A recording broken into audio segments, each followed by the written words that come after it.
नेहा जी, जैसे आपने कहा कि 3 सीख का जिक्र मेरी नेता आदरणीय सोनिया गांधी जी ने किया है। उन्होंने कहा है कि आज की सरकार शिक्षा नीति को कॉमर्शलाइजेशन, सेंट्रलाइजेशन और कम्युनलाइजेशन करना चाहती है। निसंदेह जो नेशनल एजुकेशन पॉलिसी 2020 में सरकार लाई थी, उसके पीछे मोटो यही था, नीयत यही थी। बात हिंदी की नहीं है, बात नीयत की है। ये इनकी नीयत खराब है। नीयत में आप देखिए कि कहां से चालू होती है सेंट्रलाइजेशन की जो बात में मेरी नेता ने कही कि अब कुलपति की नियुक्ति का अधिकार भी राज्य सरकारों के पास नहीं रहेगा, वो केंद्र सरकार करेगी। और कैसे करेगी वो आज तक देखें। मैं आपके दर्शकों के विवेक पे एक बात को छोड़ता हूं कि वो एक बार गूगल कर लें। इस भाजपा की सरकार के 11 साल के कार्यकाल में जितने भी कुलपति नियुक्त हुए, अगर कोई भी संघ की पृष्ठभूमि का नहीं हो तो मुझे बता दीजिए ऐसा क्यों हो रहा है।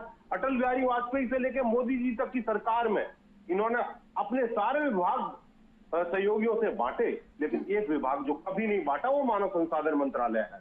उसमें मुरली मनोहर जोशी जी रहे, उसमें स्मृति ईरानी रही, प्रकाश जावड़ेकर रहे, उसमें धर्मेंद्र प्रधान रहे, लेकिन कभी भी कोई सहयोगी दल का नहीं रहा। वो इसलिए नहीं रहा कि ऊपर से इसको कंट्रोल करने की नीयत थी। कॉमर्शलाइजेशन की जहां तक मेरी नेता ने कही, बिल्कुल सही कहा। नेशनल एजुकेशन पॉलिसी आप लेके आए, क्या चाहते थे उससे कि होना यह चाहिए था कि समग्र विकास हो, बढ़ावा हो, शिक्षा का बुनियादी ढांचा मजबूत हो, लेकिन आपने क्या किया? कॉमर्शलाइजेशन कर दिया उसका। आप जो 6% शिक्षा के बजट की बात करके चलते थे, यकीन जानिए नेहा जी, वो 2.9% के नीचे उतर गया।